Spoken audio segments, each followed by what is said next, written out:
Hello दोस्तों, स्वागत है आपका अपने YouTube चैनल कामयाब एजुकेटर में। आज की इस वीडियो में हम DSSB PGT geography male female जो 2018 में हुआ था उसमें आए टीचिंग मेथोडोलॉजी के क्वेश्चन का रिव्यू एनालिसिस करेंगे। अगर आप हमारे चैनल पर नए हैं तो चैनल को सब्सक्राइब करें, साथ ही बेल आइकन को प्रेस करें ताकि ऐसी वीडियो की नोटिफिकेशन आपको मिलती रहे। तो चलिए शुरू करते हैं। तो दोस्तों, ये है DSSB PGT geography male female जो 2018 में हुआ था। उसमें आया टीचिंग मेथोडोलॉजी के क्वेश्चनों का रिव्यू एनालिसिस। पहला क्वेश्चन है, नीचे दिए गए विकल्पों में सही उत्तर चुनें। हम किशोरावस्था में समूह बनाने, मित्रों का मूल्यांकन करने आदि जैसे व्यवहार देख सकते हैं क्योंकि इस आयु में निष्ठा का गुण अधिक होता है। अगले प्रश्न की ओर बढ़ते हैं। निम्नलिखित नीचे दी गई सूची में सर्वाधिक उपयुक्त विकल्प चुनें। शिक्षा सामाजिक परिवर्तन पर निर्भर है क्योंकि दर्शन और पाठ्यक्रमानुसार तदनुसार परिवर्तित होते हैं। अगले प्रश्न की ओर बढ़ते हैं। वार्तालाप के माध्यम से ज्ञान प्राप्ति न केवल वृद्धि युक्त ज्ञान को अग्रसित करती है बल्कि वृद्धि युक्त सोच कौशल को भी अग्रसित करती है। निम्नलिखित में से किस एक का विधि का सिद्धांत है? तो यह वार्तालाप संबंधी विधि। अगले प्रश्न की ओर बढ़ते हैं। एक कंप्यूटर कक्षा में यदि छात्रों को एक नए पाठ के लिए कंप्यूटर पर एक सुगम पूर्वाभ्यास आइस ब्रेकर के रूप में बात करने के लिए कहा जाता है तो शिक्षक कंप्यूटर की किस भूमिका पर चर्चा करने की योजना बना रहा है? तो यह संवादात्मक भूमिका। अगले प्रश्न की ओर बढ़ते हैं। आलोचनात्मक पठन का विशिष्ट स्वरूप ये है कि पाठक डैश के लिए पढ़ता है, एक निष्कर्ष पर पहुंचने के लिए तथ्यों को एकत्रित करने। अगले प्रश्न की ओर बढ़ते हैं। भाषा विज्ञान की शाखा जो शब्दों की संरचना का अध्ययन करती है वे कहलाती है आकृति विज्ञान। अगले प्रश्न की ओर बढ़ते हैं। जनसंख्या माध्यम मास मीडिया में जनसंपर्क माध्यम मास मीडिया में लिंग का प्रतिनिधित्व करने की पारंपरिक रीतियों का एक सामान्य उदाहरण डैश है, तो वह टेलीविजन के विज्ञापन। अगले प्रश्न की ओर बढ़ते हैं। गणित पढ़ाने की विश्लेषणात्मक विधि डैश की ओर बढ़ने के बारे में है, तो वह अज्ञात से ज्ञात की ओर। अगले प्रश्न की ओर बढ़ते हैं। 7 ई के ज्ञान प्राप्ति चक्र में सही अनुक्रम है प्राप्त करना, संलग्न करना, खोजना, वर्णन करना, विस्तृत करना, मूल्यांकन करना और विस्तार करना। अगले प्रश्न की ओर बढ़ते हैं। निम्नलिखित में से क्या पाठों के प्रति प्रतिबिंबित करने की अवधारणा से संबंधित नहीं है? तो वह है प्रलेखन, डॉक्यूमेंटेशन। अगले प्रश्न की ओर बढ़ते हैं। जब कला रूपों को विषय के साथ एकीकृत किया जाता है तो एक महत्वपूर्ण जीवन कौशल जो छात्र विकसित करते हैं डैश कहलाता है, तो दूसरों के प्रयासों को पहचानना और उनके कार्य की सराहना करना। अगले प्रश्न की ओर बढ़ते हैं। एक नाटक में जब एक कहानी में आशु रचना इम्प्रोवाइज की जाती है तो बच्चे किस संज्ञानात्मक स्तर पर काम कर रहे होते हैं? तो वह मूल्यांकन। अगले प्रश्न की ओर बढ़ते हैं। व्यक्तिगत निर्देश के लिए प्रारंभिक चरण डैश होता है, तो वह विद्यार्थियों के व्यक्तिगत मतभेदों की पहचान करना।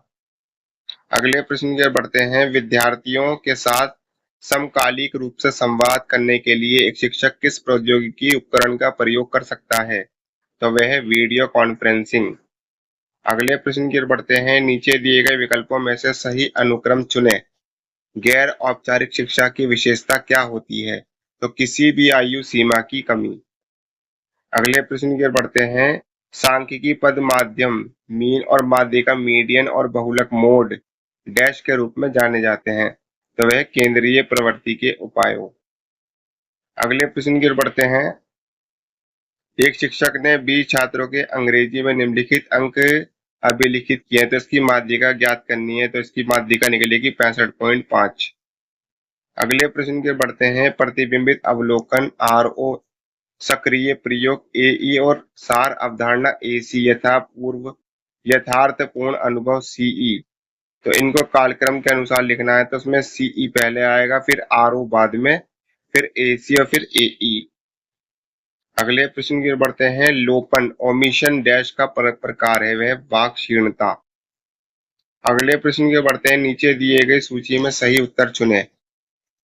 पारस प्रासंगिक संदर्भों में शिक्षण अवधारणाएं। अगले प्रश्न की ओर बढ़ते हैं। वर्तमान में ऐसी कौन सी नियमित स्थिति है जिसका सामना किशोरावय के तरुण तरुणी को अपने माता पिता के सामने करना पड़ता है?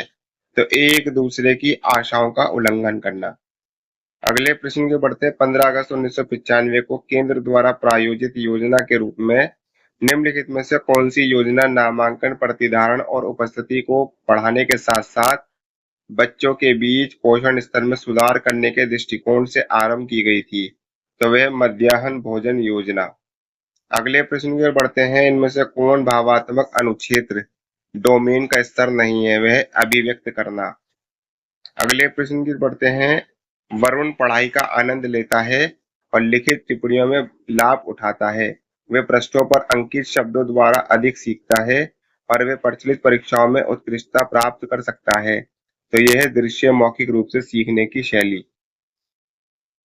अगले प्रश्न के बढ़ते हैं, बुद्धि, प्रेरणा और अभिरुचि पर विचार किए बिना किसी भाषा को सीखने की स्वाभाविक योग्यता की व्याख्या करने के लिए किस शब्दावली का प्रयोग सर्वोत्तम है? तो वह भाषा की अभिक्षमता। अगले प्रश्न की ओर बढ़ते हैं, छात्रों को इतिहास पढ़ाने के दौरान व्याख्या या विश्लेषण करने के लिए छात्रों में विकसित करने के लिए एक कौशल के रूप में किस कौशल की पहचान की जाती है?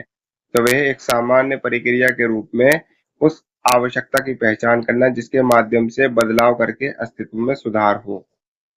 अगले प्रश्न की ओर बढ़ते हैं, महिला, पुरुषों, लड़कियों, लड़कों की संख्या और अनुपात के संदर्भ में सापेक्षिक समानता से संबंधित अवधारणा को डैश के रूप में जाना जाता है? तो वह लैंगिक समता। अगले प्रश्न की बढ़ते हैं, निम्नलिखित में से कौन सा विषय सामाजिक विज्ञान और विज्ञान दोनों का भाग है? वह प्रबंधन वाणिज्य। अगले प्रश्न की ओर बढ़ते हैं, गणित की एक विशेष कक्षा में एक छात्र तीव्रता और सरलता से मौखिक और लिखित गणनाएं कर सकता है। छात्र संज्ञानात्मक अनुक्षेत्र डोमेन का कौन सा चरण प्रदर्शित कर रहा है? तो वे कर रहा है कौशल का, स्किल। अगले प्रश्न की ओर बढ़ते हैं, एक शिक्षक कक्षा 9th के छात्रों को सामान्य व्यक्ति पर विमुद्रीकरण के प्रभाव को समझाना चाहता है। तो ऐसा करने के लिए निम्नलिखित में से कौन सा प्रयत्न सर्वोत्तम होगा? तो एक प्रश्न का निर्माण करना और एक सर्वेक्षण का आयोजन करना। अगले प्रश्न की ओर बढ़ते हैं, इनमें से कौन सा उदाहरण दूसरे विषयों के साथ कला, नृत्य, संगीत, शिल्प को एकीकृत नहीं करता है? तो वह 7वीं कक्षा के छात्र एक सामुदायिक हॉल में किशोरावय व्यक्ति के उत्तम व्यवहार के बारे में जानने के लिए आराम से बैठकर ऑडियो विजुअल देखते हैं। अगले प्रश्न की ओर बढ़ते हैं, इनमें से क्या नाट्य लेखन का मुख्य पक्ष नहीं है? तो वह ऋणोक्ति अप्रचलित। अगले प्रश्न की ओर चलते हैं, इनमें से क्या एक ब्लॉक साधन टूल नहीं है? तो वह नियत तिथि के बाद। अगले प्रश्न की ओर बढ़ते हैं, इनमें से क्या इंटरनेट का प्रोटोकॉल नहीं है? तो वह डीसीपी। अगले प्रश्न की ओर बढ़ते हैं, निम्नलिखित में से कौन सा विकल्प अभिप्रेरण के घटकों का सही क्रम देता है? तो वह आवश्यकता प्रेरणा बल ड्राइव की ओर ले जाते हैं, प्रोत्साहन युक्त प्रेरणा बल ड्राइव पूर्णता तक पहुंचने की गतिविधि की ओर ले जाते हैं। अगले प्रश्न की ओर बढ़ते हैं, इनमें से कौन सी आकलन विधि छात्रों को दिशा निर्देश और परामर्श देने के लिए उपयोगी है? तो वह है मनोवैज्ञानिक आकलन। बढ़ते हैं अपने अगले प्रश्न की ओर, इनमें से कौन सा कथन सीखने के लिए आकलन की मुख्य विशेषता नहीं है? तो शिक्षण के उद्देश्य छात्रों के साथ न्यूनतम रूप से साझा किए जाते हैं। बढ़ते हैं अपने अगले प्रश्न की ओर, इनमें से क्या शिक्षक का मूल्यांकन करने वाला साधन नहीं है? तो वह छात्रों का मूल्यांकन। अगले प्रश्न की ओर बढ़ते हैं, समावेशी शिक्षा उद्देश्यों को निष्पादित करने के लिए इनमें से कौन सी शब्दावली सबसे महत्वपूर्ण कारक है? तो वह शिक्षक की श्रेष्ठतर अभिवृत्तियां और सकारात्मक मानसिकता।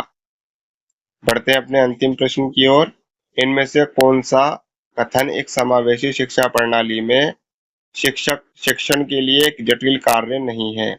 तो वह इस विचार सुझाव को समायोजित करने का कि दिव्यांग बच्चे जिनकी आवश्यकता विशेष है को सामान्य कक्षाओं का एक भाग बनाया जा सकता है। तो दोस्तों ये था हमारा DSSB PGT geography male female जो 2018 में हुआ था, उसमें आए टीचिंग मेथोडोलॉजी के क्वेश्चन का रिव्यू एनालिसिस। ऐसी और भी आने वाली वीडियो को देखने के लिए आप हमारे चैनल को लाइक करें, शेयर करें, सब्सक्राइब करें, साथ ही बेल आइकन को प्रेस करें ताकि ऐसी वीडियो की नोटिफिकेशन आपको मिलती रहे। तब तक मिलते हैं अगली वीडियो में। धन्यवाद।